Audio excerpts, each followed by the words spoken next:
Allô tout le monde, j'espère que vous allez bien. Écoutez, je suis présentement à Montréal et je suis avec Monique Richard, une très grande alpiniste. Vous allez voir, c'est fou. Elle fait les plus grands sommets du monde. Mais Monique est également factrice, c'est-à-dire facteur, la personne qui se promène dans la rue, qui distribue. Pas la facture, là. Pas la facture, une factrice. J'ai appris un nouveau mot. Je ne savais même pas que ça s'appelait une factrice. Une facteur au féminin. Et je suis avec Monique parce que Monique, à 30 ans, a réalisé un fantasme que plusieurs personnes ont, c'est-à-dire d'ouvrir un café, d'avoir un café. Ça, je l'entends beaucoup comme fantasme. Elle l'a vécu, mais elle a vécu aussi une grande sortie de zone. Et on va y venir, parce que c'est super inspirant. J'aimerais ça que tu me racontes, premièrement, ton fantasme d'avoir eu un café qui est ici, qui s'appelait le café... Le Mousse Café. Le Mousse Café, qui est justement là. Écoute, parle-moi de cette période-là, puis on va parler ensuite de ta sortie de zone du café. OK. Bien, en fait, moi, pendant que j'étais au cégep, j'étudiais en arts et lettres et j'allais souvent lire dans ce café en tant que cliente. C'est vrai. Puis, c'est un café, mais avec une buanderie en arrière. Fait que le concept il est génial. Qui est assez rare. Oui, c'est rare. Fait que tu fais ton lavage, tu prends un petit café, tu lis. C'est assez cool comme ambiance. Puis moi, j'adorais cet endroit-là. Et donc, tu étais une cliente. Oui. D'accord. Et quelques années plus tard, à un moment donné, j'y retourne avec mon conjoint de l'époque et on voit qu'il est à vendre. Okay. Et moi, je me suis dit, ben ça serait génial parce que je me cherchais un travail. Fait qu'on s'est investi, on l'a acheté, puis on s'est investi dans ce café. Tu as vu une opportunité d'affaires, une nouvelle voie à laquelle tu n'avais pas vraiment pensé avant? Non, ben, quand tu étais jeune, dans la vingtaine, tu ne pensais pas nécessairement à ça? J'étais en arts et lettres et c'était écrire des livres, mais je ne savais pas. Je me cherchais beaucoup. Tu ne voulais pas être en affaires nécessairement dans la vingtaine? Non. Tu disais pas, moi j'ai le rêve d'avoir un commerce un jour? Non, moi c'était vraiment un coup de cœur pour ce petit café-là que j'aimais beaucoup. Parce que tu étais une cliente et que tu aimais. Oui. OK. Oui. Donc, tu as acheté le café. Oui. Et qu'est-ce qui s'est passé? Bien, en fait, je l'ai eu pendant 2 ans. Ça a été... moi, ce qui m'attirait beaucoup dans ce café-là, c'est qu'on faisait des soirées philosophiques, des vernissages, on faisait venir des artistes. J'aimais beaucoup cet aspect-là. Mais le côté gestion d'employés, tout le côté comptabilité, j'ai trouvé ça très difficile. En fait, je trouvais que ma liberté était très opprimée. À un moment donné, au bout d'1 an et demi, j'avais plus de fun. J'avais vraiment donné ce que je pouvais de moi-même dans mes capacités. Je voyais même une thérapeute qui m'aidait à traverser un peu cette période-là. Parce que tu souffrais de gérer un café? Pour voir une thérapeute, c'était par rapport au café? Ben, c'était surtout les employés. J'avais à peu près 13 employés. Puis je vivais plusieurs situations. Puis bon, des fois, je devais pas me laisser aller aux émotions. Et je trouvais ça très difficile entre les émotions et de rester professionnel. Parce que bon, des fois, j'ai eu des employés qui arrivaient en retard. Un matin, j'arrive vers midi. D'après moi, tu n'es pas la seule. J'arrive à midi dans mon café, tout est fermé. L'employé s'est pas levé le matin. C'était des choses, puis là, ça venait beaucoup me chercher et de ne pas perdre patience. Et en fait, moi, j'avais pas d'expérience là, à gérer des employés. Tu as découvert ça sur le tas, en le faisant. Oui. J'ai appris que j'aimais pas ça. Gérer un commerce comme ça avec des employés. Ouais. On s'entend, hein? Ouais. Là, tu as réalisé l'envers de la médaille. Parce qu'il y en a plein, là, que je l'entends tout le temps. Hey, j'aimerais savoir un café, c'est le fun d'aller à un petit café, il y a du monde qui boive du café. Mais c'est souvent, on voit des... Parce que ça m'est arrivé à moi aussi. Là, si on pense à des métiers, puis on ne voit que le bon côté. Que les belles affaires, les beaux événements, les vernissages, les soirées. Exactement. Mon Dieu que ça a l'air le fun. Mais c'est parce qu'il y a d'autres choses en arrière. Avoir un café, c'est gérer du monde. C'est faire de la comptabilité, des factures, des fournisseurs. C'est ça, être en affaires. Toi, tu l'as découvert. Écoute, c'est 24 heures sur 24. Avec mon conjoint, le soir, on ne parlait que de ça. La fin de semaine, on ne parlait que de ça. Il y avait beaucoup de problèmes par rapport aussi à la buanderie, la laveuse à casse. C'est plein d'affaires. En tout cas, je ne vais pas tout dire, oui, mais c'est on a eu plein. des problèmes incroyables. Je suis certain qu'il y a bien du monde qui t'écoute et qui savent exactement de quoi tu parles. Ouais. C'est vivant, par exemple. C'est très vivant. Tu sais, tu t'ennuies pas, là. Mais à un moment donné, moi, je me suis dit, est-ce que c'est ça que je veux vivre vraiment? Fait que c'est, Donc, toi, tu l'as découvert au fur et à mesure. Tu as réalisé que j'étais pas heureuse. Ça, je le sentais tout de suite. Mais tout de suite, quand tu as commencé, quand ah, tu ben dis là, tout de suite, oui, la gestion en d'employés, ouvrant la porte, là, premier jour, ben, oui, mais moi, je me disais, j'ai quand même un travail à faire. Je sais que c'est pas ma grande force. Et j'ai fait les efforts. Je suis allée voir des gens qui m'ont un petit peu formée. Ouais. J'ai lu des livres parce que je voulais quand Ouais, même je mettre comprends. l'eau dans mon vin. Mais j'étais à contre ma nature. Je le sentais. ça, c'est un point majeur. Parce que là, toi, tu devais dire, bon, c'est ça, je vais aller chercher des outils, Ouais. c'est nouveau, donc c'est normal que je ne sois pas habitué. Je vais m'habituer, ça va passer. Ça va devenir facile à un moment donné. Mais là, tu as réalisé que tu n'étais pas en train de persévérer. Tu as réalisé que tu étais en train de t'acharner. Grosse Ouais. différence entre les deux. Parce qu'on ne le sait plus. Quand ça va pas bien, on se demande, est-ce que je dois persévérer ou je suis en train de m'acharner? Donc, toi, tu as réalisé que tu t'acharnais un peu. Ah, j'étais vidée. Parce que de mon côté, j'arrivais pas à me nourrir de ce métier-là. Nourrir financièrement ou Ah, à nourrir, toutes les nourrir au niveaux. niveau d'épanouissement de... Parce que, bon, si je fais un parallèle avec la montagne, j'ai des tempêtes, je suis malade, tu sais, j'en arrache, mais j'adore ça. Je suis prête à traverser toutes ces tempêtes-là. Mais ça, c'est un point majeur. Ça, Ben, c'est une c'est- façon de savoir qu'on marche vers la bonne place, qu'il faut Ouais. persévérer. Parce que même les obstacles que tu vis là, parce qu'on va y venir, ça t'allume pareil. Ça te Ben, fait sentir vivant. exactement. Mais les autres, Ouais. les obstacles du café, Ouais. ça Mais je t'éteignait. l'assumais mal parce que c'est ça, j'aimais pas ça. C'était Bon, contre mais ma nature. ça, c'est un bon, c'est ça. Tu étais contre ta nature. Donc, tu as réalisé ça petit à petit. Ça a pris 2 ans. Tu as vu une thérapeute en pensant que ça allait t'aider avec les employés, tout ça. Mais pour finalement faire ta sortie de zone, tu as vendu, tu as quitté. Ben, non, avant, ben là, c'était très difficile aussi de lâcher parce que, bon, il faut bien que j'ai un travail parce Ouais. que je me demandais qu'est-ce que j'allais faire d'autre. L'inconnu. Ma thérapeute, à un moment donné, j'arrêtais pas d'y répéter la même chose, que j'étais Quoi? pas heureuse, c'est que j'étais pas bien. Ah, mais dis-le parce que je suis certain qu'il y a bien des gens là, qui sont peut-être en train de dire la même chose que toi Ouais. tu disais. Et Donc, là, je suis pas heureux, je suis pas bien. Ah non, non, c'est ça. Puis là, la thérapeute, à un moment donné, elle m'allume, elle me dit ben, c'est quoi ta envie, c'est quoi tes besoins?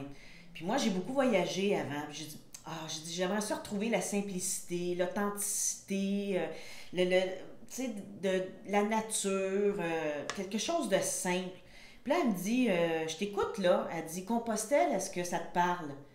Écoute, ça a fait une cloche, là. C'était exactement la clé. Elle me donnait exactement la clé qu'il me fallait. Ça a fait Et un petit choc, là. ça a pris quelques semaines que je mette vraiment tout en route.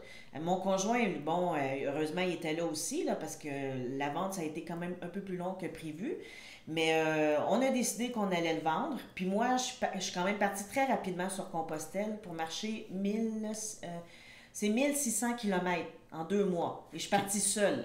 OK, donc, l'idée de faire Compostelle, quand elle a dit ça, ça t'a allumé. Tout de suite, dans ta Ouais. tête, c'était réglé. Tu allais Ouais. vendre le café Ouais, pour faire ça, ouais, une parenthèse. Je voulais une sans parenthèse.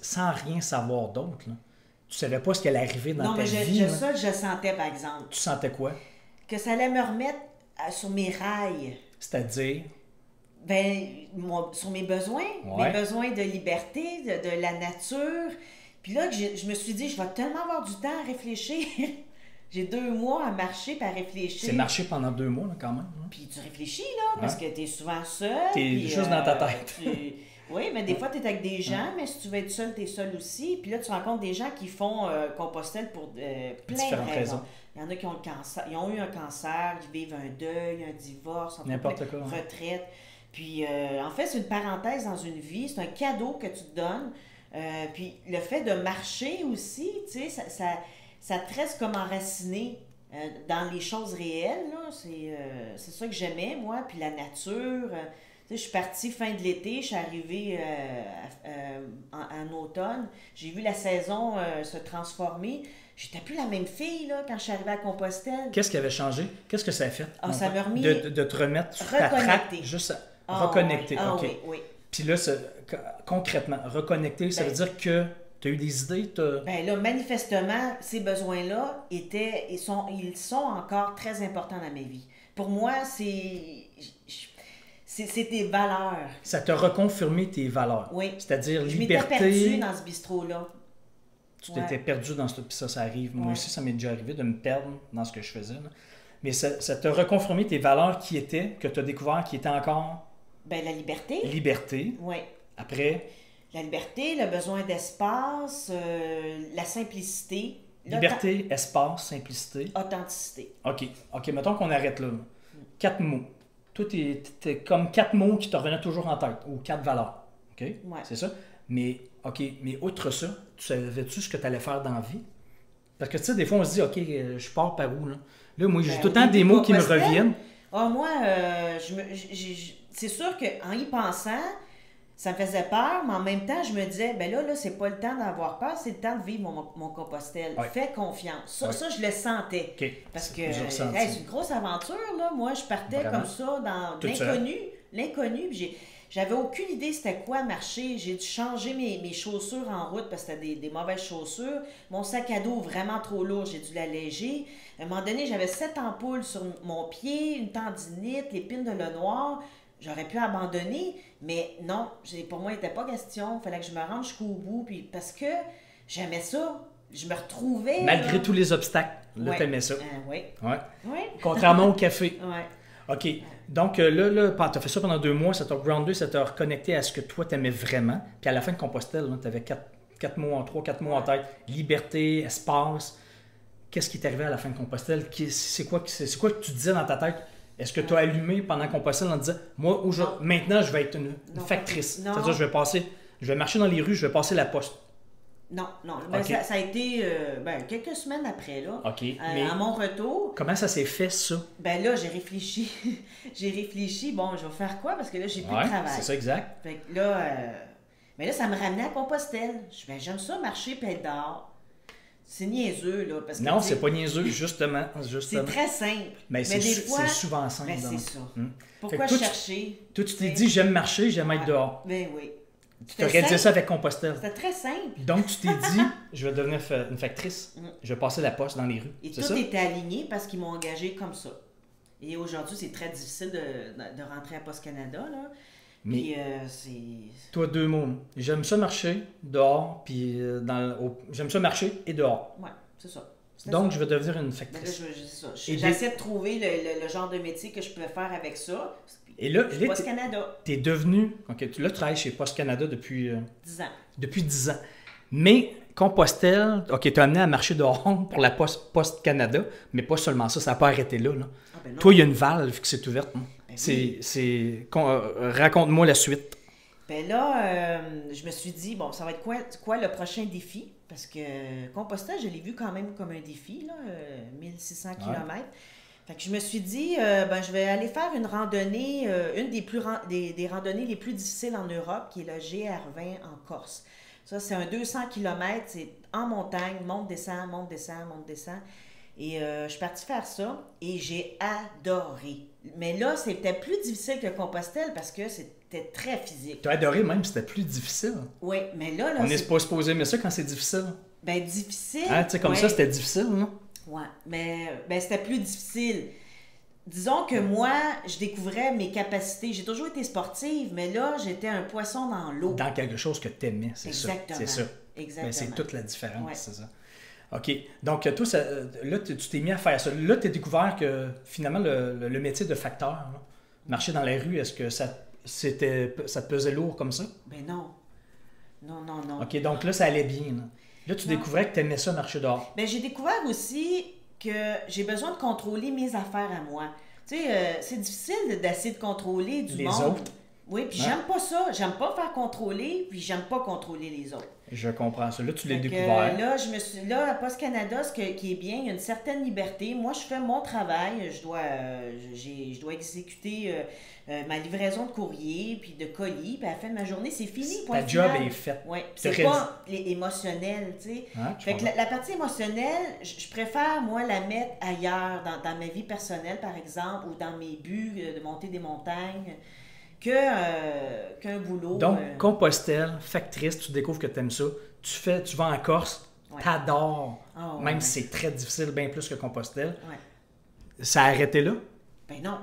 Là, j'ai dit, je vais aller plus haut. Fait que là, j'ai dit, ben, je vais faire le Kilimanjaro parce que le Ouais, en Kilimanjaro ne demande pas d'expérience d'alpiniste. Dans le fond, c'est une randonnée en haute altitude. En Tanzanie, en Oui. Afrique. Ouais. Et là, je me suis dit, ben, je vais voir comment mon corps réagit en haute altitude et je rêvais de faire un safari aussi. Fait que je suis partie faire Kilimanjaro, encore là, seule, mais Toujours ça. toujours seule. Je me suis pris un guide Ouais. là-bas, là, mais dans l'équipe, il y avait Ouais. juste moi. Fait que j'étais la reine du Kilimanjaro, hors saison en plus. Et là, ça a été, écoute, la passion. Ça paraît, hein? Ah, Ah, ça paraît dans ta face. Hein? Non, parce que je revois les images. Non, C'est partir, c'est clair. partir la nuit vers le sommet.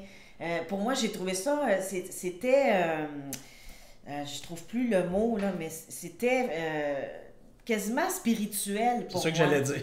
Oui, c'est pas Ouais. exactement Non, non, mais je comprends. le mot que je cherche, là, mais puis d'arriver au sommet, au lever du soleil, qui se lève sur le toit, qui se lève en fait sur l'Afrique, parce que c'est Kilimanjaro, c'est la plus haute montagne de l'Afrique. La sensation, là, avec la haute altitude, le vent, le froid, La puis nature. la lenteur aussi, ce que j'avais pas connu avant dans mes autres défis sportifs. Là, tu dois aller lentement, puis c'est À cause de l'altitude. à cause de l'altitude, puis c'est comme un ancrage qui se fait à Tu chaque savoures chaque pas. seconde. Ah, oui, chaque pas est un enracinement, puis... en tout cas, j'ai adoré ça. Quand je suis revenue à Montréal, Ouais. là, c'était évident que là, j'avais touché quelque chose en moi là, de vibrant. Là. Là, ça faisait juste monter là, ta Ah, passion ouais, vers ouais, du marchage en ouais, montagne. oui, ben là, Compostelle, Post-Canada, la Corse, Kilimanjaro. ah oui, là, Puis là, tu as continué. Qu'est-ce que tu t'es dit? ben là, je suis revenue à Montréal. Là, ce que j'ai fait, c'est que je suis allée lire sur le sujet. J'ai rencontré des gens aussi du milieu. De l'escalade. Oui, je suis allée voir des conférenciers et je me suis joint à un groupe très rapidement qui allait faire l'Elbrus, c'est la plus haute montagne en Europe. Et ça a été quelques mois après. Et là, je suis allée. Puis là, ben, c'était un petit peu plus technique. Il fallait marcher avec des crampons, avec un piolet.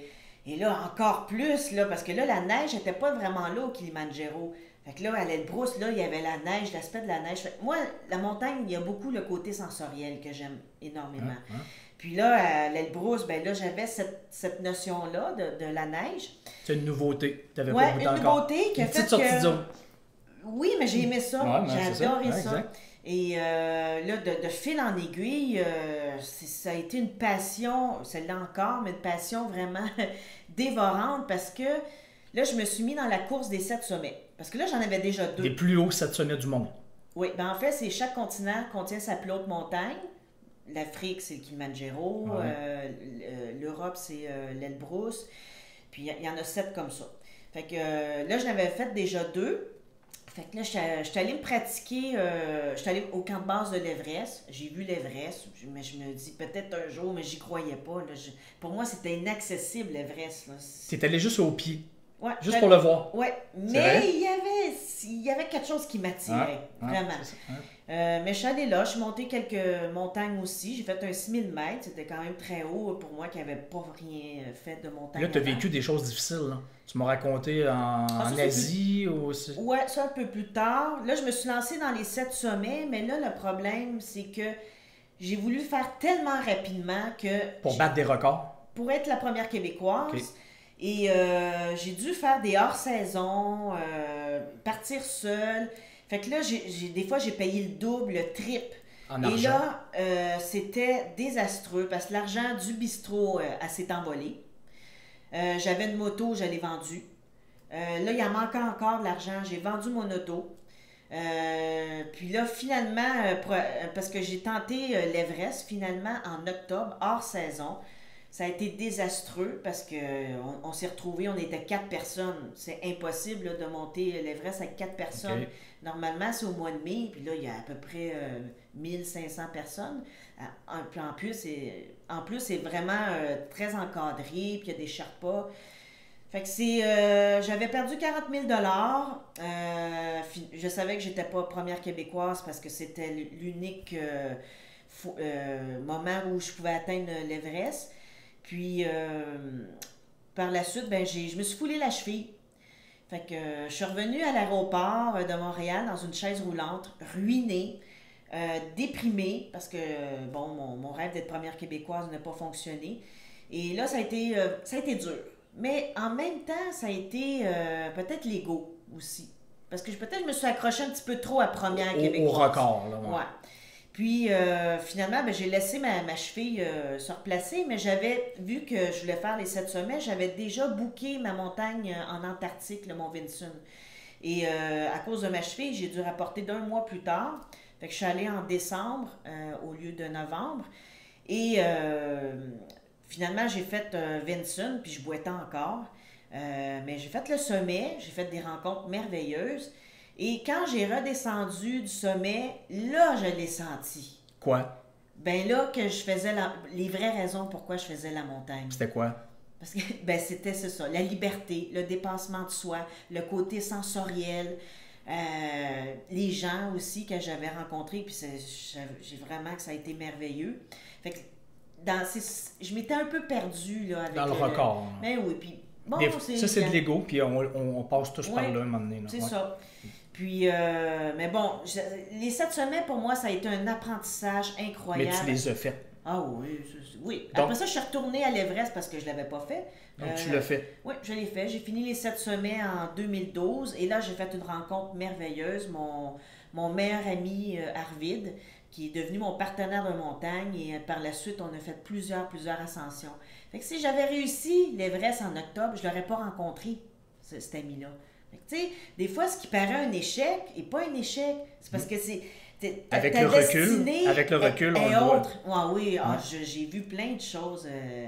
Au début, je trouvais ça difficile, mais après le recul, je ne changerais rien. Donc, toi, il y a une valve qui s'est ouverte. Là. De marcher dans la nature, tu as découvert les montagnes, tu as fait les 7 sommets, puis depuis les dernières années, tu en as fait une trentaine de montagnes partout dans le monde. Ah, là, j'ai fait d'autres 8000 mètres, je suis allée au K2, j'ai fait le Makalu, la 5e plus haute montagne du monde, puis je suis la première canadienne. C'est ça, c'est l'historique. Ben, ça fait partie, mais celle qui est historique surtout, c'est la plus haute montagne du Canada, le Mont Logan. En solo? Solo, première personne au monde. À avoir fait ça. Oui, et ça, c'est pas juste solo, c'était aussi en solitaire parce qu'il n'y avait personne sur la montagne. C'est une montagne au Yukon, très isolée. Hey, ça prend des couilles, hein? Ça a été très difficile, oui, mais très passionné aussi.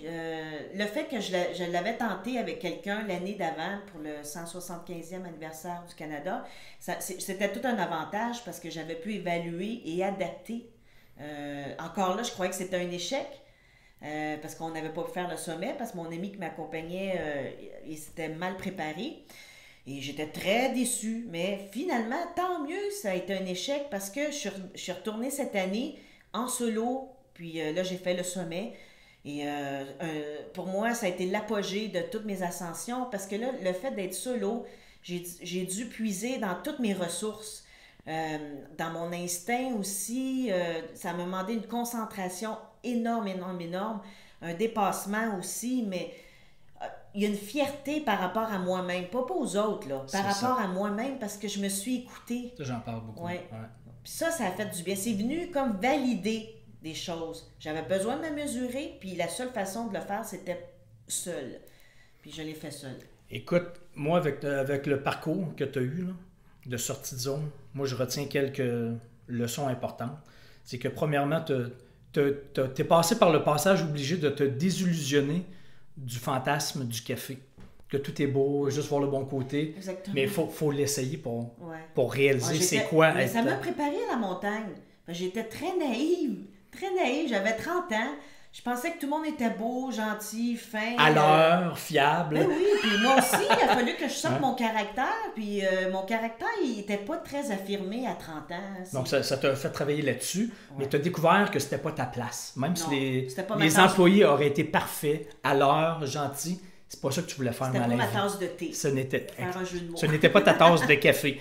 Donc, tu as vécu ça, c'est une leçon. Ne pas juste voir le bon côté des choses. Hein.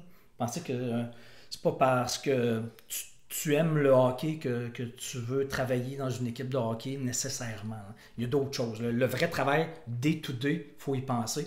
Donc, toi, tu l'as vécu. Et ce que je retiens, là, parce que des fois, les gens ne savent pas par où commencer.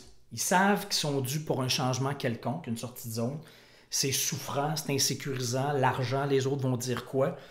Mais toi, ce qui te fait commencer qui a ouvert ta valve, là, que tu fais aujourd'hui, c'est tu t'es dit, bon, j'aime marcher dehors, j'aime la liberté. Puis là, tu as parlé de Compostelle. Puis tu savais rien d'autre, tu te dis, oui, c'est ça. Tout de suite, tu l'as senti. J'ai eu la chance d'avoir une clé. Oui, mais elle t'a fait allumer là-dessus. Ouais. Elle te l'a dit, puis toi, tout de suite, ça t'a parlé. Là. Tu l'as senti. Et tu ne t'es pas posé plus de questions que ça. Là. Tu ne voyais pas l'avenir. Là. Tu l'as fait. J'ai ouvert la porte. Tu as ouvert la porte et tu l'as essayé. Et juste de faire ça, des petits pas, c'est le cas de le dire, Compostelle, tu as fait des petits pas, tu as réalisé que tu aimais ça beaucoup marcher, ça t'a donné l'idée de devenir une factrice, d'avoir ça comme métier dans la vie, marcher. Puis là, tu me dis même que ton travail de factrice, c'est ton entraînement pour tes montagnes maintenant. Oui. Ton travail, tu es payé à t'entraîner. Mais c'est pas banal, ça. Mais c'est souvent comme ça. l'hiver. Quand on marche vers la bonne place, c'est des choses comme ça qui arrivent. Puis, tu as fait ce métier-là, tu as découvert une montagne, une deuxième, troisième. La valve s'est ouverte sur une nouvelle passion. Puis voici ce que ça donne aujourd'hui. Tu as réalisé des montées historiques. Tu es en feu, tu en parles, puis ça apparaît dans ta face. Hein, que tu as découvert une passion.